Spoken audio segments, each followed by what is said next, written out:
श्री कृष्णाय नमः। गर्भ में परीक्षित की रक्षा कुंती के द्वारा भगवान की स्तुति और युधिष्ठिर का शोक। सूत जी कहते हैं, इसके बाद पांडव श्री कृष्ण के साथ जलांजलि के इच्छुक मरे हुए स्वजनों का तर्पण करने के लिए स्त्रियों को आगे करके गंगा तट पर गए। वहां उन सब ने मृत बंधुओं को जलदान दिया और उनके गुणों का स्मरण करके बहुत विलाप किया। तदंतर भगवान के चरण कमलों की धूलि से पवित्र गंगा जल में पुनः स्नान किया। वहां अपने भाइयों के साथ कुरुपति महाराज युधिष्ठिर, धृतराष्ट्र पुत्र, शोक से व्याकुल गांधारी, कुंती और द्रौपदी सब बैठकर मरे हुए स्वजनों के लिए शोक करने लगे। भगवान श्री कृष्ण ने धौम्यादि मुनियों के साथ उनको सांत्वना दी और समझाया कि संसार के सभी प्राणी काल के अधीन है, मौत से किसी को कोई बचा नहीं सकता। इस प्रकार भगवान श्री कृष्ण ने अजात शत्रु महाराज युधिष्ठिर को उनका वह राज जो धूर्तों ने छल से छीन लिया था वापस दिलाया तथा द्रौपदी के केशों का स्पर्श करने से जिनकी आयु छीन हो गई थी उन दुष्ट राजाओं का वध कराया। साथ ही युधिष्ठिर के द्वारा उत्तम सामग्रियों से तथा पुरोहितों से 3 अश्वमेध यज्ञ कराए। इस प्रकार युधिष्ठिर के पवित्र यश को 100 यज्ञ करने वाले इंद्र के यश की तरह सब और फैला दिया। इसके बाद भगवान श्री कृष्ण ने वहां से जाने का विचार किया। उन्होंने इसके लिए पांडवों से विदा ली और व्यास आदि ब्राह्मणों को सत्कार किया। उन लोगों भी भगवान का बड़ा ही सम्मान किया। तदंतर सत्य की और उद्धव के 100 द्वारका जाने के लिए वे रथ पर सवार हुए। उसी समय उन्होंने देखा कि उत्तरा भय से विहल होकर सामने से दौड़ी चली आ रही है। उत्तरा ने कहा, देवाधिदेव जगदीश्वर आप महायोगी हैं, आप मेरी रक्षा कीजिए, रक्षा कीजिए। आपके अतिरिक्त इस लोक में मुझे अभय देने वाला और कोई नहीं है, क्योंकि यहाँ सभी परस्पर एक दूसरे की मृत्यु के निमित्त बन रहे हैं। प्रभु आप सर्वशक्तिमान है। यह दहकते हुए लोहे का बाण मेरी ओर दौड़ा आ रहे हैं। स्वामी यह मुझे भले ही जला डाले परंतु मेरे गर्भ को नष्ट न करे, ऐसी कृपा कीजिए। सूत जी कहते हैं, भक्त वत्सल भगवान श्री कृष्ण उसकी बात सुनते ही जान गए कि अश्वत्थामा ने पांडवों के वंश को निर्वीज करने के लिए ब्रह्मास्त्र प्रयोग किया है। सोनक जी उसी समय पांडवों ने भी देखा कि जलते हुए 5 बाण हमारी ओर आ रहे हैं, इसलिए उन्होंने भी अपने अपने अस्त्र उठा लिए। सर्वशक्तिमान भगवान श्री कृष्ण ने अपने अनन्य प्रेमियों पर, शरणागत भक्तों पर बहुत बड़ी विपत्ति आई जानकर अपने निज अस्त्र सुदर्शन चक्र से उन निज जनों की रक्षा की। योगेश्वर श्री कृष्ण समस्त प्राणियों के हृदय में विराजमान आत्मा है। उन्होंने उत्तरा के गर्भ को पांडवों के वंश परंपरा चलाने के लिए अपनी माया के कवच से ढक दिया। सोनक जी, यद्यपि ब्रह्मास्त्र अमोघ है और उसके निवारण का कोई उपाय भी नहीं है, फिर भी भगवान श्री कृष्ण के तेज के सामने आकर वह शांत हो गया। यह कोई आश्चर्य की बात नहीं समझनी चाहिए, क्योंकि भगवान तो सर्वस्व मय है। वे ही अपने निज शक्ति माया से स्वयं अजन्मा होकर भी इस संसार की सृष्टि, रक्षा और संहार करते हैं। जब भगवान श्री कृष्ण जाने लगे तब ब्रह्मास्त्र की ज्वाला से मुक्त अपने पुत्रों के और द्रौपदी के साथ सती कुंती ने भगवान श्री कृष्ण की इस प्रकार स्तुति की। कुंती ने कहा, आप समस्त जीवों के बाहर और भीतर एक रस स्थित है, फिर भी इंद्रियों और वृत्तियों से देखे नहीं जाते, क्योंकि आप प्रकृति से पर्यादी पुरुष परमेश्वर है। मैं आपको नमस्कार करती हूँ। इंद्रियों से जो कुछ जाना जाता है उसकी तह में आप विद्यमान रहते हैं और अपनी ही माया के पर्दे से अपने को ढके रहते हैं। मैं अबोध नारी आप अविनाशी पुरुषोत्तम को भला कैसे जान सकती हूँ। जैसे मूर्ख लोग दूसरा भेष धारण किए हुए नटकों प्रत्यक्ष देखकर भी नहीं पहचान सकते, वैसे ही आप दिखते हुए भी नहीं दिखते। आप शुद्ध हृदय वाले विचार से जीवन मुक्त परमहंस को हृदय में अपने प्रेममयी भक्ति का सृजन करने के लिए अवतीर्ण हुए हैं। फिर हम अल्प बुद्धि स्त्रियां आपको कैसे पहचान सकती है?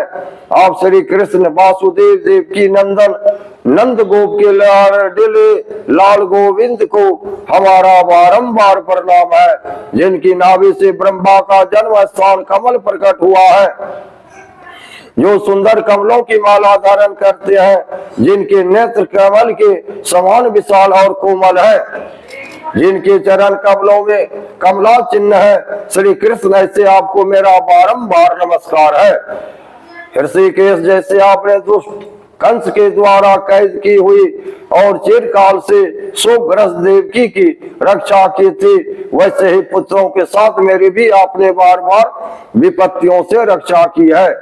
आप ही हमारे स्वामी हैं, आप सर्वशक्तिमान हैं। श्री कृष्ण कहाँ तक गिनाऊं? विश्व से लक्षागृह की भयानक आग से हिडिंब आदि राक्षसों की दृष्टि से, दुष्टों की द्यूत सभा से, वनवासी की विपत्तियों से और अनेक बार के युद्धों में अनेक महारथियों को शास्त्रार्थों से और अभी अभी इस अश्वत्थामा के ब्रह्मास्त्र से भी आपने ही हमारी रक्षा की है। जगत गुरु, हमारे जीवन में सर्वदा पद पद पर विपत्तियां आती रहे, क्योंकि विपत्तियों में ही निश्चित रूप से आपके दर्शन हुआ करते हैं और आपके दर्शन हो जाने पर फिर जन्म मृत्यु के चक्कर में नहीं आना पड़ता। ऊंचे कुल में जन्म, ऐश्वर्य, विद्या और संपत्ति के कारण जिसका घमंड बढ़ रहा है, वह मनुष्य तो आपका नाम भी नहीं ले सकता, क्योंकि आप तो उन लोगों का दर्शन देते हैं जो अकिंचन है।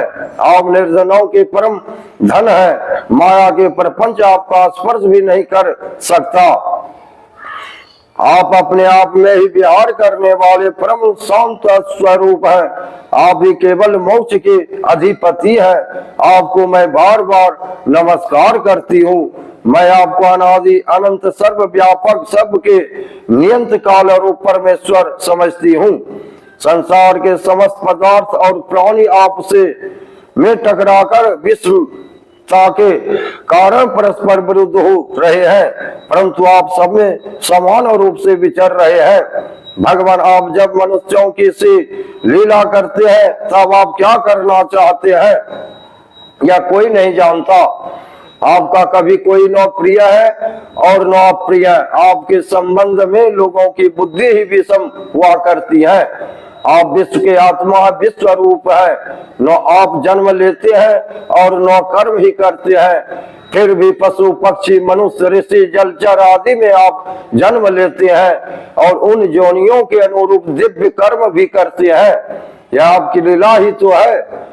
जब बचपन में आपने दूध की मटकी फोड़कर यशोदा मैया को खिजा दिया था और उन्होंने आपको बांधने के लिए हाथ में रस्सी ली थी, तब आपकी आंखों में आंसू छलक आए थे। काजल कपोलों पर बह चला था, नेत्र चंचल हो रहे थे और भय की भावनाओं से आपने अपने मुख को नीचे की ओर झुका लिया था। आपकी उस दशा का लीला छवि का ध्यान करके मैं मोहित हो जाती हूँ। भला जिससे भय मानता है, उसकी यह दशा आपने अजन्मा होकर भी जन्म क्यों लिया है? इसका कारण बतलाइए। बतलाते हुए कोई महापुरुष यूं कहते हैं कि जैसे मलयाचल की कृतिका विस्तार करने के लिए उसमें चंदन प्रकट होता है, वैसे ही अपने प्रिय भक्त पुण्य सलोक राजा युद्ध की कीर्ति का विस्तार करने के लिए ही आपने उनके वंश में अवतार ग्रहण किया है। दूसरे लोग यूं कहते हैं कि वासुदेव और देवकी ने पूर्व जन्म में सुतपा और पुष्णी के रूप में आपसे यही वरदान प्राप्त किया था, इसीलिए आप अजन्मा होते हुए भी जगत के कल्याण और दैत्यों के नाश के लिए उनके पुत्र बने हैं।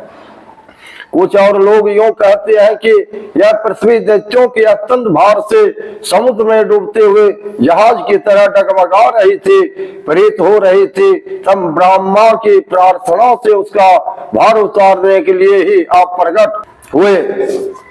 कोई महापुरुष यूं कहते हैं कि जो लोग इस संसार में अज्ञान, कामना और कर्मों के बंधन में जकड़े हुए प्रेरित हो रहे हैं, उन लोगों के लिए श्रवण और स्मरण करने, योग लीला करने के विचार से ही आपने अवतार ग्रहण किया है। भक्त जन बार बार आपके चरित्र का श्रवण, गान, कीर्तन एवं स्मरण करके आनंदित होते रहते हैं। वही अविलंब आपके उस चरण कमल का दर्शन कर पाते हैं जो जन्म मृत्यु के प्रवाह को सदा के लिए रोक देता है। भक्त बख्शा कल्प रूप प्रभु, क्या अब आप अपने आश्रित और संबंधी हम लोगों को छोड़कर जाना चाहते हैं? आप जानते हैं कि आपके चरण कमलों के अतिरिक्त हमें और किसी का सहारा नहीं है। पृथ्वी के राजाओं के तो हम यूं ही विरोधी हो गए हैं। जैसे जीव के बिना इंद्रियां शक्तिहीन हो जाती है, वैसे ही आपके दर्शन बिना यदुवंशियों के और हमारे पुत्र पांडवों के नाम तथा रूप का अस्तित्व ही क्या रह जाता है। गदाधर आपके विलक्षण चरण चिन्हों से चिन्हित है कुरु जंगल देश की भूमि आज जैसी शोभायमान हो रही है, वैसी आपके चले जाने के बाद न रहेगी। आपके दृष्टि के प्रभाव से ही यह देश पकी हुई फसल तथा लता वृक्षों से समृद्ध हो रहा है। ये वन, पर्वत, नदी और समुद्र भी आपके दृष्टि से ही वृद्धि को प्राप्त हो रहे हैं। आप विश्व के स्वामी हैं, विश्व की आत्मा है और विश्व रूप है। यदुवंशियों और पांडवों में मेरी बड़ी ममता हो गई है। आप कृपा करके स्वजनों के साथ जोड़े हुए इस स्नेह की नूर फांसी को काट दीजिए। श्री कृष्ण जैसे गंगा की अखंड धारा समुद्र में गिरती रहती है, वैसे ही मेरी बुद्धि किसी दूसरी ओर न जाकर आपसे ही निरंतर प्रेम करती है। श्री कृष्ण अर्जुन के प्यारे सखा यदुवंशियों रोमणि, आप पृथ्वी के भार रूप राजवेश धारी दैत्यों को जलाने के लिए अग्नि स्वरूप है। आपकी शक्ति अनंत है। गोविंद, आपका यह अवतार गौ ब्राह्मण देवताओं का दुख मिटाने के लिए ही है। योगेश्वर, चराचर के गुरु भगवान, मैं आपको नमस्कार करती हूँ। सूत जी कहते हैं, इस प्रकार कुंती ने बड़े मधुर शब्दों में भगवान की अधिकांश लीलाओं का वर्णन किया। यह सब सुनकर भगवान श्री कृष्ण अपनी माया से उसे मोहित करते हुए से मंद मंद मुस्कुराने लगे। उन्होंने कुंती से कह दिया, अच्छा ठीक है, और रथ के स्थान से वे हस्तिनापुर लौट आए। वहां कुंती और सुभद्रा आदि देवियों से विदा लेकर जब वे जाने लगे, तब राजा युधिष्ठिर ने बड़े प्रेम से उन्हें रोक लिया। राजा युधिष्ठिर को अपने भाई बंधुओं के मारे जाने का बड़ा शोक हो रहा था।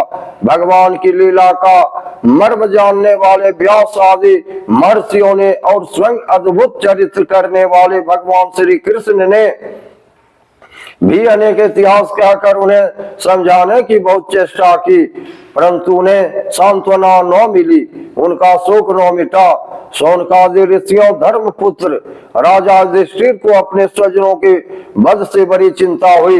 वे अविवेक युक्त चित्त से सने और मुंह के वश में होकर कहने लगे, भला मुझ दुरात्मा के हृदय में बद्धमूल हुए इस अज्ञान को तो देखो। मैंने सियार कुत्तों के आहार इस अनात्मा शरीर के लिए अनेक अक्षोहिणी सेना का नाश कर डाला। मैंने बालक, ब्राह्मण, संबंधी, मित्र, चाचा, ताऊ, भाई, बंधु और गुरुजनों से द्रोह किया है। करोड़ों वर्षों में भी नरक से मेरा छुटकारा नहीं हो सकता। यद्यपि कि शास्त्र का वचन है कि राजा यदि प्रजा का पालन करने के लिए धर्म युद्ध में शत्रुओं को मारे तो उसे पाप नहीं लगता, फिर भी इससे मुझे संतोष नहीं होता।